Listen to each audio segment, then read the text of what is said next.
আমার কিচ্ছু নেই, ছাগল গরু আমার ধান চাল তোমার যত বাড়ি হবে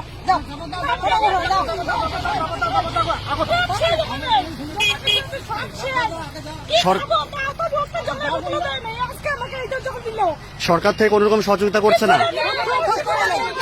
খাওয়া দাওয়া কোনো কিছু দিচ্ছে না আপনাদের? তাহলে ভিডিওর গাড়ি যে এসেছে কি বললো আপনাদের?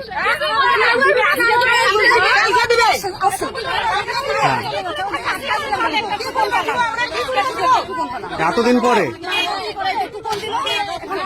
রবিবার থেকে বন্যা হচ্ছে, আজ পর্যন্ত কোনো কিছু খাবার দাওয়া দেয়নি আপনাদের?